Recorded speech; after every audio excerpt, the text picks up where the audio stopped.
Alright, hello to the class and to anybody who it may concern. My name is William Kitsos, and today I am interviewing engineer Brian Messett, excuse me. And he is a electrical engineer specializing in nuclear, I do believe, correct? Correct. So we have 15 questions to get, or 16 or whatever I said earlier because I have a bad memory, but to get through. Of course, answer them to the best of your ability. If you can't answer a question or would prefer not to, just let me know. Obviously, we want everybody to feel comfortable in this interview. For whatever reason, if you choose not to answer a question, just let me know so that we can move on to the next question. Okay, got it. So, career planning is our first topic. We have 6 questions on this topic. This is something you might have to go back a few years for. Yeah, maybe. So first of all, what was your exact college major? Electrical engineering with a nuclear option. Nuclear option. Yes. Alright. So why did you choose that major? You want the long version or the short version? Well, we have about 2 hours of battery, so we should be good. I used to live across the street from a guy who was in submarines during the Second World War. He was a radioman in the Pacific. And my mother always blamed him for my choice of submarines, first of all, and engineering, second of all, although my father was an engineer. And all of his friends were engineers. They all worked for General Electric. When I got to the school, they didn't have a nuclear option, but that's all right because you don't choose that.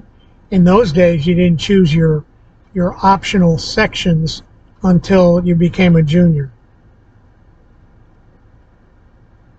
So I went to school. I went to the basic engineering courses and the basic courses, kind of like you're doing now. And then, for lack of a better term, the Vietnam War happened.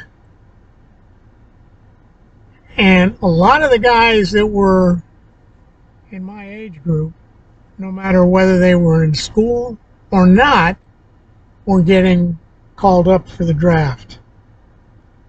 And I got a message that said, "Hey, come and get your physical for the draft." And I decided, no, I don't think I want to do that. Because Vietnam was basically a meat grinder. And it was basically a meat grinder because it was a war run by the White House and happening 10,000 miles away.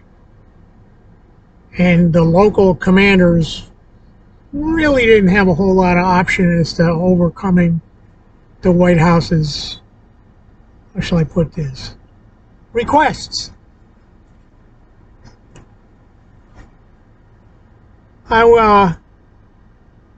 went down, talked to the Navy recruiter, enlisted in the Navy, and left before I was supposed to have been drafted, which was the only requirement they did. I got to boot camp. They asked me what I wanted to do. I said, I want to go on submarines. They said, well, you got glasses, but it's still okay. I said, okay. Take all these tests. I did. Passed them all. Did good. Even the one that said foreign language aptitude. And ended up going to the electronic technician A school in Great Lakes, Illinois.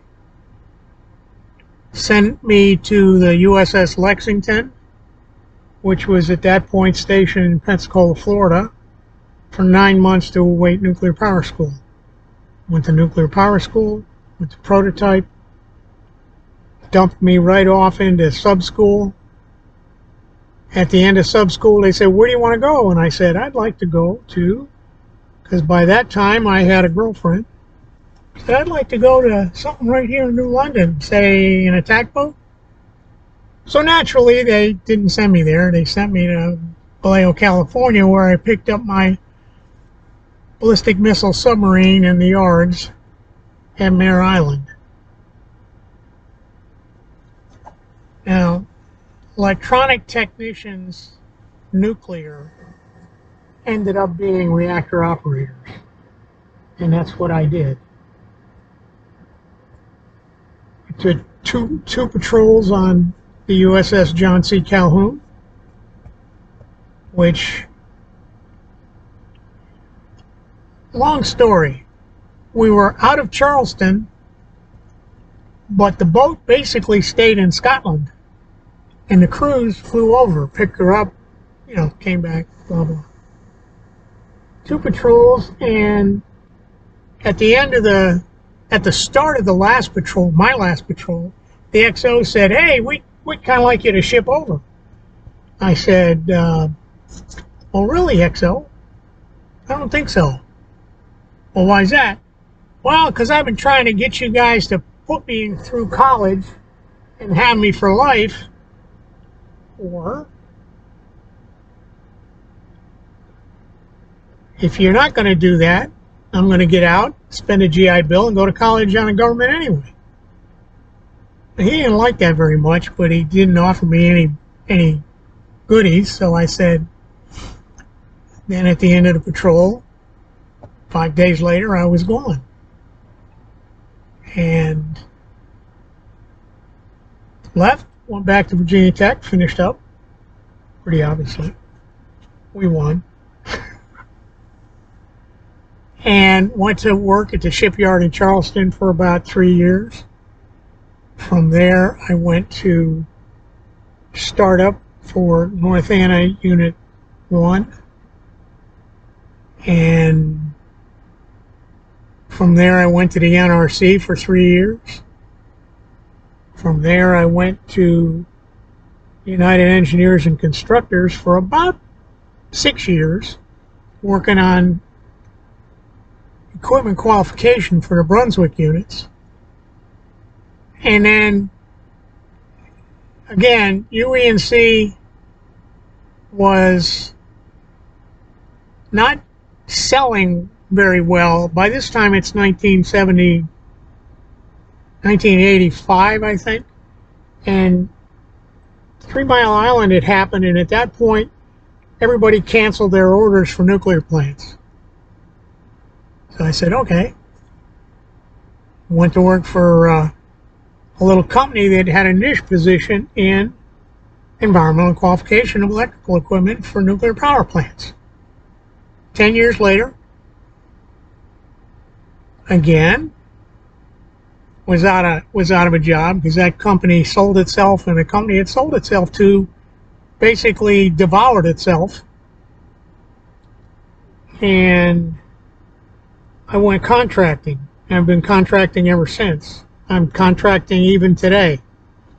And right now I'm working on subsequent license renewal for St. Lucie plant in Florida.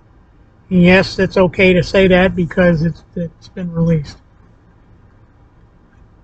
Worked on 3 subsequent license renewal, 4 original license renewals, and that's all been since the year 2000, give or take. Yeah, that's about right. And I mean, nuclear's been good to me. And you? Oh, yeah, that's true. So, what skills did you learn once you were working that you did not learn when studying for your engineering major? Pretty much everything I do. Would you suggest that college doesn't properly prepare you for the field, or would you suggest that it's a lot of on-the-job experience that you learn? It's a lot of on-the-job experience that I learned, plus a lot of stuff that they teach you in college, while you don't end up using it, it provides the base mat, if you will, or the substance for people to learn with and from. Outside of textbooks and coursework, how did you prepare yourself for a career in engineering? 6 years in the Navy. As it seems. I mean, the Navy, I was an electronic technician. And regardless of what you hear and say, it's a whole lot easier to pick up some of the engineering stuff if you already know how to be a technician in that same area. That makes sense. Well, this one's a little... I think I know what you're going to say, but I'm going to ask it anyways. Where would you like to be in your career 5 years from now? Assuming I'm still alive,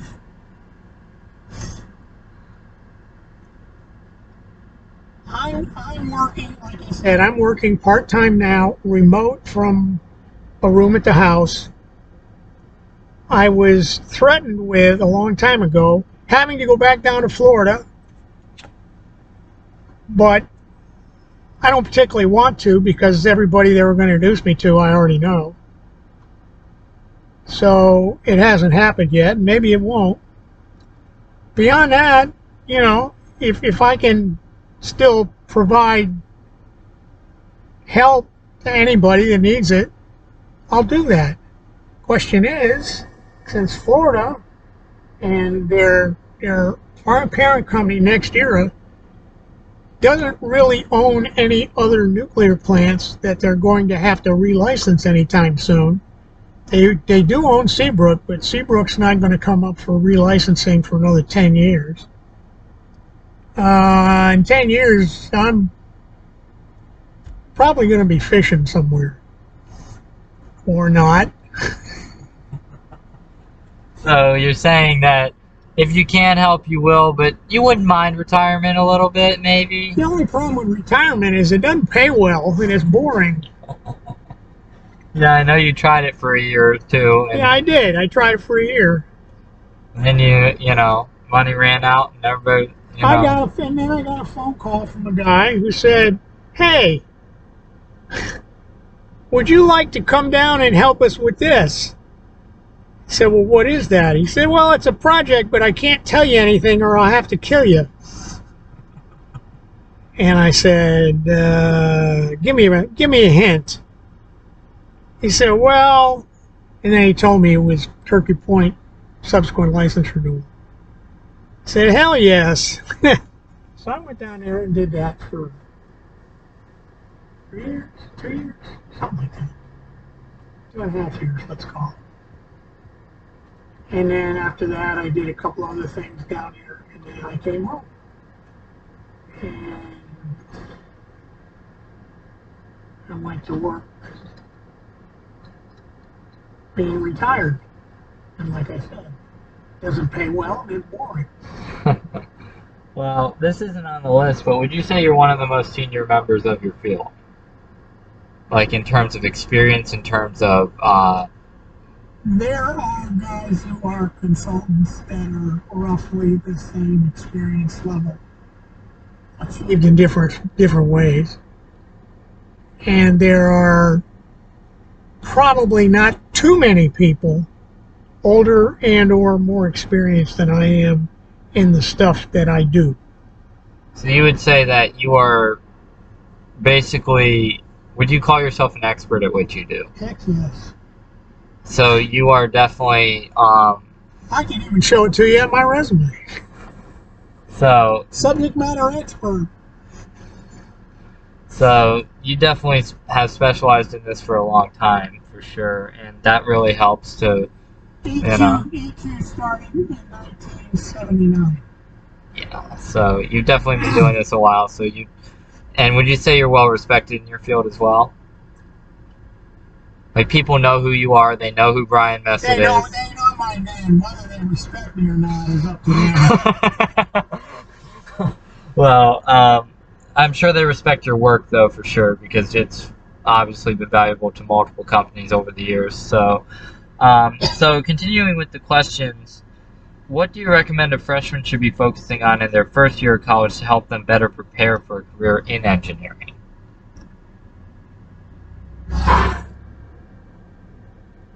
Well, let me think. If I think back far enough, maybe I'll remember my freshman curriculum. Remember now, that was 1964, however. We basically got, I'm going to call it remedial because in those days that's what it was really. But having gone to a private parochial school, I actually had a little bit more background in some of that stuff than other people did. But remedial English, world history. So things like English 101, History 101, that kind of thing. Well, yeah, what that does is it gets the humanities electives the heck out of the way is what it does. That way you don't have to worry about them when you're a third year and you're trying to figure out Boolean algebra and all that kind of stuff. And triple integrals. Good luck, by the way. That's calculus 3, I'm guessing. No, that's farther up there than that. Well, luckily I only have to go up to 3, I think. Except 4 is optional, but I think it might be required for my concentration, actually. So. Well, it might be required for some other things, too, because consider this, that you're talking about designing roller coasters. Yeah, I'm going to need to know that stuff. You're probably going to need to know a lot of stuff, including strengths and materials, which you should get as a second-year engineering student. At least we did, but maybe it's later on in life now. That's 390. I think it's a 300 level course, so I think it's optional if I take it second year, but probably better I take it junior year. But it depends on what my class schedule is. Well, the other thing is that before you take strengths, you got to take statics and dynamics. And that's, see, I went to a quarter system. Statics is first quarter, dynamics is second quarter, strengths is third quarter. So kind of like fall 1, fall 2 kind of situation where like it's a fall quarter. up, fall 1, fall down, yeah. Yeah. So you basically recommend get the prerequisites out of the way as quickly as possible. As soon as you possibly can, because what's going to happen is you're going to hit third year and you're going to hit a wall. And at least I did.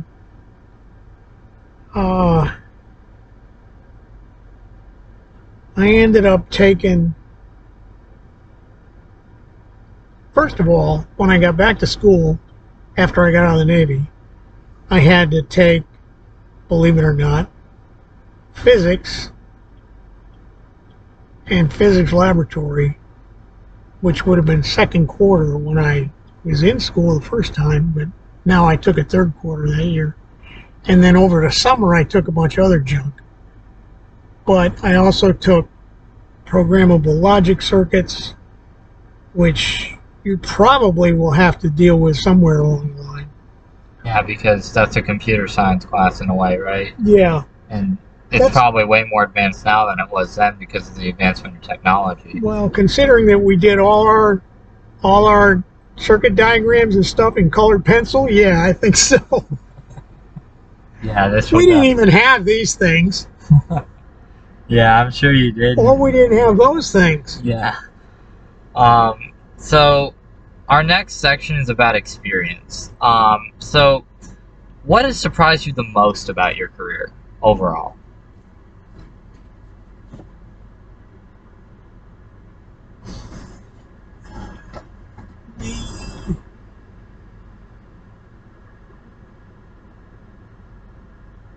Ease, believe it or not, with which I self-directed my career to the point where I'm at now. I didn't have, it wasn't one of these go to work for Bechtel and stay there until you die. I never worked for Bechtel. I worked for a couple other AEs, but never Bechtel.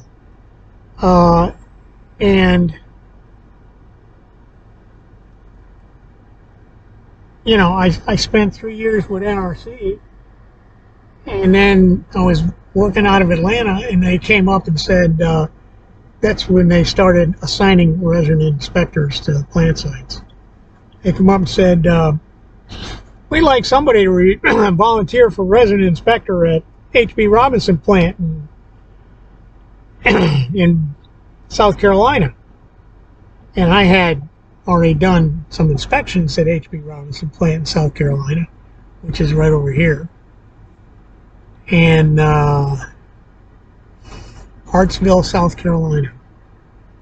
And I knew I didn't want to live in Hartsville. And Darlington and Florence weren't all that happy making either. So I said, no. I said, how about you send me somewhere else? And they said, okay, we'll send you to St. Lucie for 10 weeks. Huh? Because the resident inspector had a operation and then a rehab he had to go through. So, okay. So I went to St. Lucie turned out to be only 7 weeks, but went to St. Lucie for 7 weeks. It was a very interesting time, but it was a lot like retirement. It was boring and it didn't pay well because resident inspectors have a specific instruction manual that tells them what to do when, as opposed to visiting inspectors who have a chapter out of the NRC inspection manual that says, when you go here, do this. Not quite the same thing at all. Because I was doing stuff that was this broad when I was traveling, and a resident inspector is like this big. So I said, no, I don't think so. And I found another job. Went to work for United Engineers and Constructors in Philadelphia. They sent me to Brunswick. Did Brunswick AQ started out as an 18-month assignment. I was there for 5.5 years.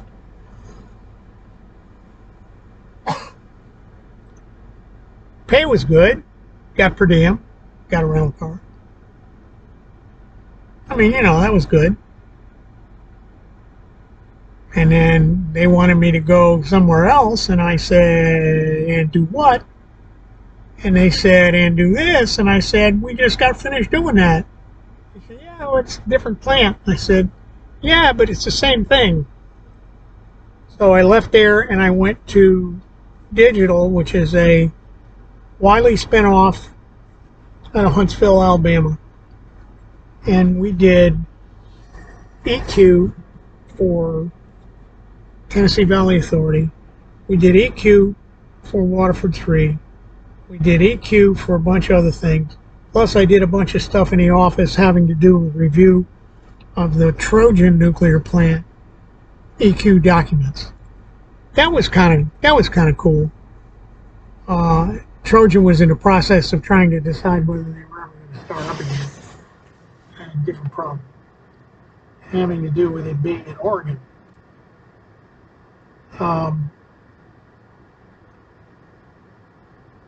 That lasted for about 6 years. We sold ourselves to United Energy Services Corporation. No relation at all to United Engineers and Constructors. And at that point, we all came under 6 layers where we had, for instance, where I had been 3rd layer management at Digital.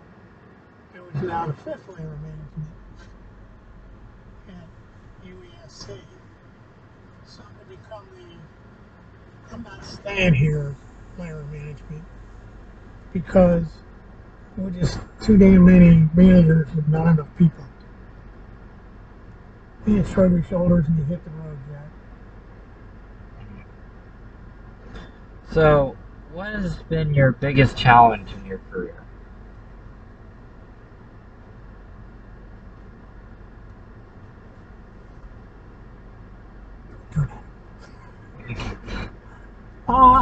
If you don't want to answer, that's fine. No, I don't mind answering. It's just a question. Let me put it this way. I have worked at every type of operating nuclear plant in the United States and Canada until these little SMRs get started up. PWRs, BWRs, a Coney, which is a BWR, but it's I'm going to lose it's B&W, Babcock and Wilcox.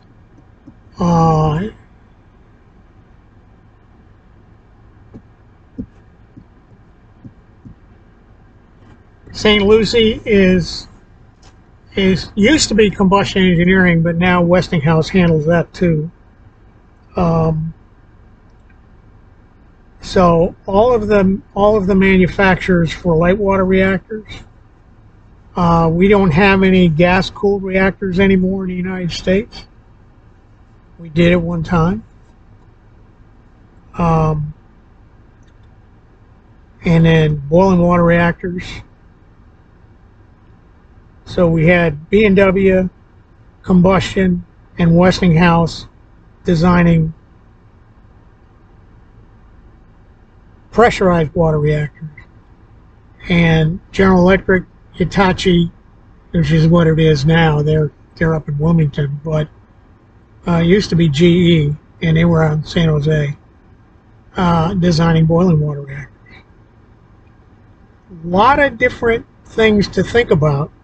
And then when I was with Digital, we had a contract with Canada, which requested us to supply a certain amount of expertise in EQ for Canada, which was different than America by a long shot. And they ran gas-cooled heavy water cool reactors. And again, we ran gas-cooled reactors until very quickly. So each one of them is slightly different. And somewhere in the garage, we have books that describe exactly how they work. Still,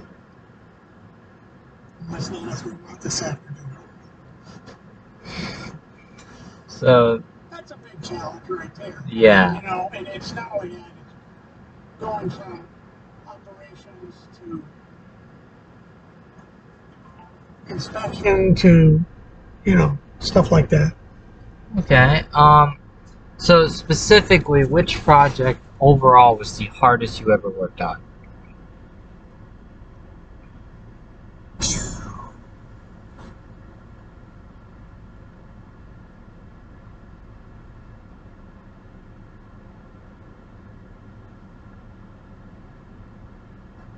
Probably the Canadian project. And the reason I say that is because while I had a reasonable understanding of what they were doing up there, it wasn't until I actually got there that I got a document that I still have that gave me the information about how the plant works, that I actually sat down, read the document in the hotel room at night, kind of thing. But it was challenging. But again, once you learn it, if you have an eidetic image, which I do not have, but I do have a reasonably good memory for certain things anyway. Once you learn it, it's there. Question is, did you ever learn it? You know, and I did. I still have people, not recently, but I still have people down in Florida and other places that I'll start talking to them about something, and all of a sudden I'm getting these funny looks, and the guy goes, like, you know, I said to the guy, so what's going on? He goes, I've been working here 30 years, and even I didn't know that. But there are some very good people in the utilities still, and there are some people who retired from the utilities and went to work for one of the architect engineer firms like Enercon or one of those that you know, they turned around, put a different hard hat on, and came back to work the next day, kind of thing. Yeah. And well, I can name you 4 or 5 of them off the top of my head right now. But it just, you know, it's a small. There's probably less than 25,000 people working nuclear all throughout the country. So it's a small group. So, describe a time. Well, this is literally your entire job, so I'm not sure if you can describe it. But would you say your entire job, we'll word it this way, was using problem-solving skills to figure out a design problem of some sort? I'll go farther than that. It was using problem-solving skills to figure out a design problem, an operational problem, and what the heck went wrong problem. Because in reality, all of that kind of thing goes into solving a problem. That's true. Well, what strengths do you have that make you a good engineer? This is your time to be an engineer and be a little cocky, all right? This is where you get to, because I've heard that we get cocky sometimes once we're engineers. We do sometimes. This is your time. This is your question. What was the question? What strengths do you have that make you a good engineer? Well, I gave you a couple of them already. I have a good memory. Once you learn something that you know you're going to need to know, you pay attention and don't forget it, or try not to forget it anyway. I have a certain amount of stick-to-itiveness. Funny, I had a nun used to say that in 4th grade to us. But be that as it may, I have a certain amount of stick-to-itiveness that says, if you don't do this now, or if you don't do this correctly, you're just going to have to do it again anyway. That makes sense. And that's the kind of thing. It's an attitudinal thing as much as it is any kind of specific book learning or any of that stuff. I mean, you know. I understand. And so next up we have project experience. So this is going to be basically the first question is, describe a time you had to work on a team and something didn't go well. What would you do differently now looking back on it? We moved the team leader. Uh, you can wipe that one off. Oh no, it's staying in there now. We did have. I mean, everybody has that kind of thing. We had a guy. I'm trying to remember where we had him. It was at Brunswick.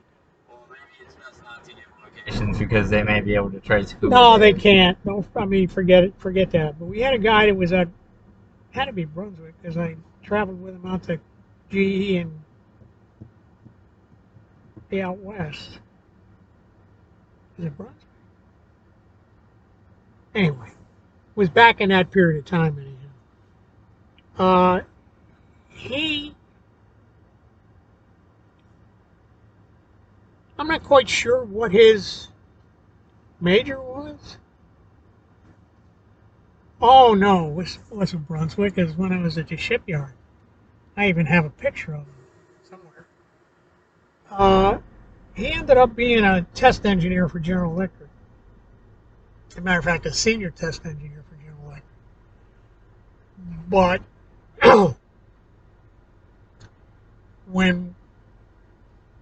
and he went to Virginia Tech, graduated 6 months before or 6 months after me, I don't remember. And we went to shift test engineer training, which was up at Electric Boat Shipyard in Connecticut. And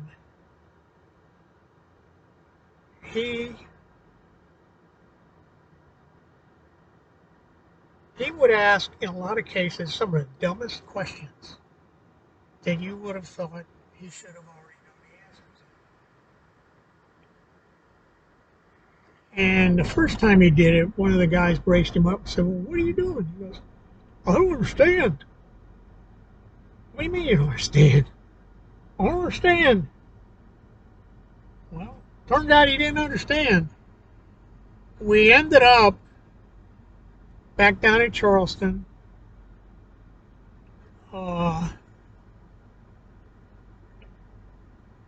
and then we went for practical factors training out to Mare Island. And we went through a cold functional training. Plant hydro cold functional training. And when we did all that, we rotated shifts, so we got a little look at whatever every shift looked like. And having been in Mare Island before, it was like, yeah, okay, so weird. No big deal. He and a couple other guys, on the other hand, did not do very well. They ended up getting shift engineer qualified anyhow, but it took them. I mean, I took the 8-hour written test. I was done by lunch. Then I went in for my board, which was an oral board, and the Naval Reactors rep, which is like an NRC guy for the Navy, asked me one of these really easy questions.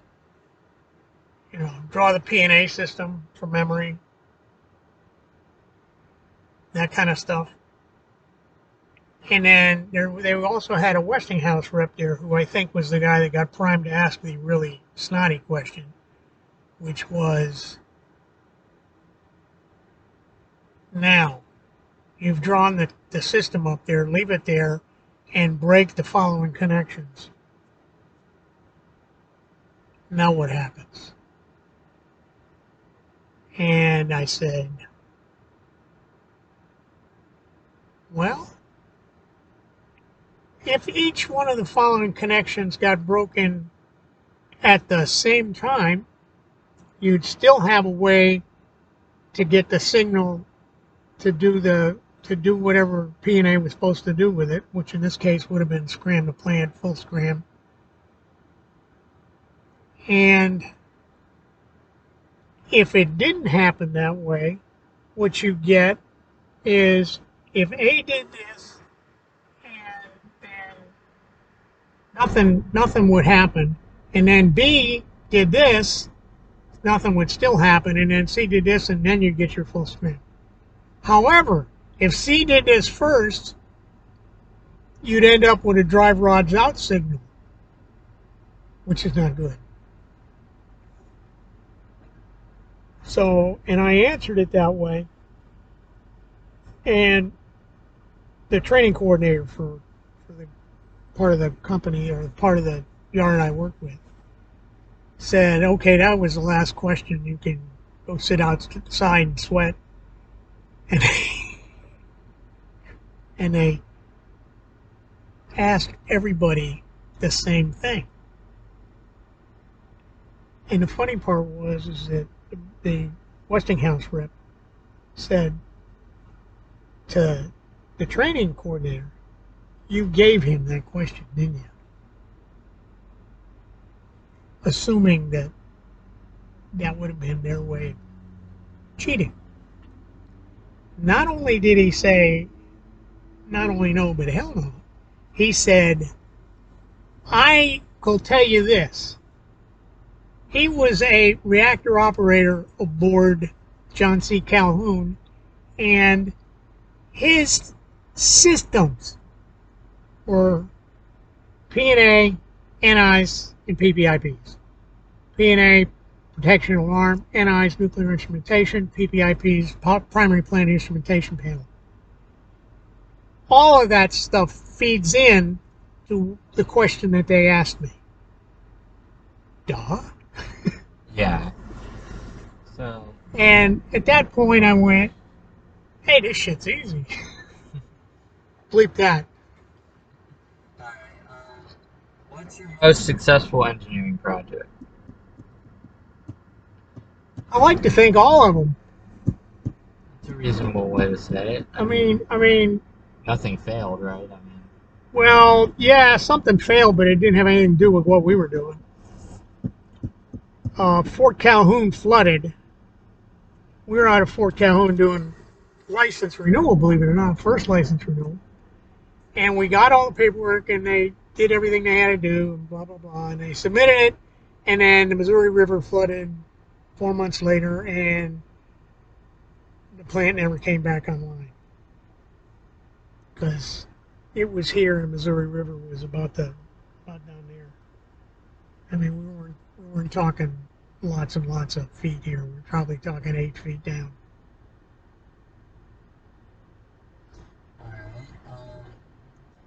Continued improvement. Are there certifications, graduate school courses, or other training you would suggest to prepare a student to be successful in your chosen engineering field? Take the EIT prior to getting out of college, if you can. EIT is engineering training, and basically, there's not a lot of practical stuff on it, but what there is things that you will forget about immediately upon receiving your diploma, which is things like triple intervals. Would that be the equivalent of the FE exam? Fundamentals of engineering exam, yeah. Okay, because the FE exam is how you become a practicing, but a PE is a professional. Yes. Take the PE exam as soon as you possibly can. And I took mine 5 years in, I think, which is what the requirement was then. It still is. Okay. Although, well, it's different. You have to work for 5 years to become a PE, but you can take it in college or right when you get out of college. If you think you know it, yes. But the issue is that it's only South Carolina. It's the only state in the entire United States that allows you to do that. So we're just a special case. Normally, you can't do that. You have to wait 5 years in. But you can take it. If you pass it 5 years in, you're automatically certified. In South Carolina. In South Carolina. However, other states will recognize it. Some of them do, some of them don't. We were told that all 50 states will recognize it. You'll recognize it if you pay the dues and get the signatures. Well, yeah, of course, obviously. Do you know what the dues are as a formality? Do you know what the dues are for, say, Texas? $300 freaking dollars a year. Well, if you're making good money, though, that's doable, right? Yeah, it's doable for you. But I was never licensed in Texas anyway. I was licensed in Georgia. I was EIT in Virginia, licensed in Georgia, and licensed where the hell else? Somewhere else. But I gave up everything but the Georgia. Alabama. I gave up everything but the Georgia license a long time ago. I mean, you know. It's not something you have personally needed. I had never, as a result of all the work I've ever done, I have never had to sign and seal a document. And I've been a PE since 1979. So, a long time. Yeah. How do you remain current with your chosen engineering field as technology evolves? Yes. You just kind of gotta. I know, but how? Like, learn by doing in a lot of cases. Learn by understanding what the request was. In a lot of cases, and recognizing that some of the stuff we're working on is 45 years old anyway. Yeah. And we're all 45 years old anyway, so. Yeah, that makes sense. Tell me about a time you got negative feedback on your work, and how did you respond?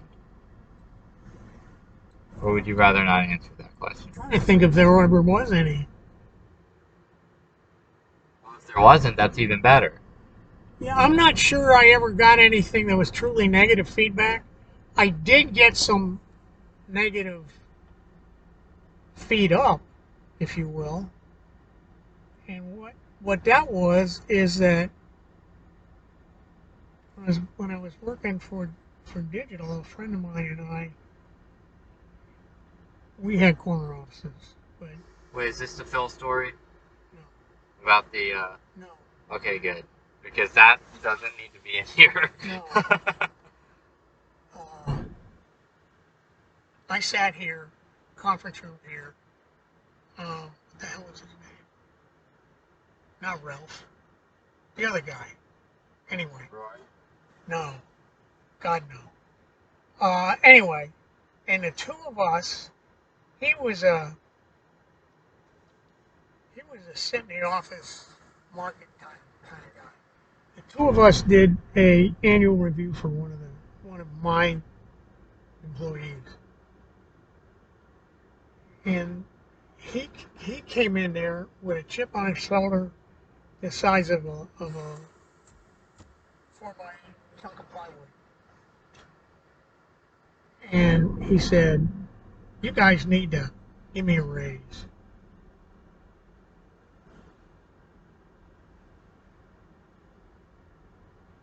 Excuse me, who the heck do you think you are? I do good work. I'm there every day. So is a whole lot of other people in this building, buddy. Bottom line was, months later he was gone. And the reason he was gone wasn't so much as he didn't know how to do the work. It was that he didn't know how to handle his boss. Yes. I mean, if you go in hat in hand and go, geez, boss, I really need, a couple bucks more an hour or whatever, that's one thing. You come in and say, you some bitches need to pay me more money, that's something entirely different. And pardon the expletive, that's not cool. And is that the guy you personally had to fire? Yeah, was one of the two. So, Randy was his name. The hell was? okay, let's not name drop. We don't. No, it's not. You're never going to find him. I think he went to work for TVA anyway, which would have been fine because they give you a pay raise every year anyway. Yeah, he got what he wanted, just not exactly the way he expected. No, he got feedback. Yeah, that's true. How do you stay current with the latest tech? I ask you. He's not lying. He really does sometimes. Like, not with engineering programs as much Is how to work, cell phones. Isn't the good thing about your field is there's so few newer reactors that have newer designs that you don't need to know the modern engineering programs as well as some other engineers do. Well, let me put it this way. There are a bunch of new designs out. All except one is what they call a modular reactor. Modular being a single module may generate 1,000 kilowatts of electricity, say. Not 1,000, 100 kilowatts of electricity. So if you want a 1,000 kilowatt plant, you put 10 of them in a circle. And you have some common buildings, and then each of those 10, if you want to really be big, put 12 in a circle and refuel one every 2 years or whatever it is. But that kind of thing you can keep up with any number of ways. LinkedIn is pretty good for a lot of that. American Nuclear Society publications, which used to be about that thick, are now about that thick, but they still talk to you about stuff like that. The other ones are being built in Waynesboro, Georgia, which is basically Augusta, and they are 14, no, AP1000s. They are 1,000 kilowatt electrical output, all from one reactor, And they put 2 reactors in there, and they're all being built by Georgia Power and Southern Company and Bechtel. And they're $22 billion in already sunk costs, which is why Georgia Power kept building them after Westinghouse went bankrupt. We have 2 of them sitting fallow up in Jenkinsville, South Carolina, which is 20 miles northwest of Columbia. Up I-26, take a left, or take a right, I mean. Because, yeah, they ran out of a lot of things. But South Carolina Electric and Gas said, well, yeah, done. Come down here, build us 2 of them. Well, maybe not. Santee Cooper was a piece of that. Santee Cooper voted, we're not paying for more of this shit. The sunk cost on that right now is about $9 billion, and it will probably stay sunk cost unless they can recover some from selling the parts somewhere. I don't know. Or if they continue building in the future, do you think that will ever happen? And Dominion now basically owns South Carolina Electric Gas, so maybe. Dominion Dominion is thinking of putting in North Anna 3, but they haven't pulled a trigger on it yet. Beyond that, I can't say anything. I mean, I don't know anything more. So what processes do you follow to catch any mistakes in your work? Reviewers? Considering his job is literally to review documents, he rarely makes mistakes. Actually, and now I gotta go all the way back to grade school. I went to a grade school that was a parochial school. We were taught that the King's and Queen's English was what you learned, and by God, if you punctuated something wrong or whatever, we're going to count off on it. I went there from a public school in New York when we moved to Virginia, and the public school didn't really give a hoots about punctuation, for instance. So in grade school, they basically said, you got to stop punctuating with a pepper shaker. There were little dots all over the paper. Oh, okay. As a result, by the time I got to high school, I was actually doing pretty well with my punctuation and my spelling and blah, blah, blah, blah. Considering I don't have one of those and one of those. I mean, this was all look it up in the dictionary. If you don't have a dictionary, sound it out. And if you didn't sound it out right, well, that's a point. So as a result, by the time I got to the point where I was reviewing other people's inputs, I was pretty good at that stuff. That's not just punctuation, it's also occasionally there's a complete miscalculation. There's other. Yeah, it's not only punctuation. Punctuation was an easy example. There's like, and I'll show it to you now. I can't show it to you. I got a comment sheet right now sitting in a computer that's 35 pages into a, what is it, 85-page document? And I've already got 2 comments on it. Both of them are use of the English language. I know That's got nothing to do with anything because I read it and I said, something wrong with that sentence. And what it said was, do this within a, and what apparently what they meant to say was, which is within a. So I wrote that and I commented on it. Like there's another one just like it. I forget what it was, but it was very similar. So basically, your job is to catch mistakes, so you're pretty damn good at it, is what you're saying. Yeah, if it's a kind of math that I don't do or cannot do, and yes, there is some of that, because I either don't know or I forgot, most likely forgot, then I try not to.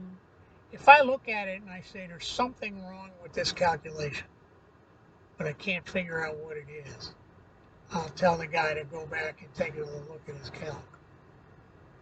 If there is something wrong with his calculation and I can figure out what it is, then I'll tell him to fix it. I don't know.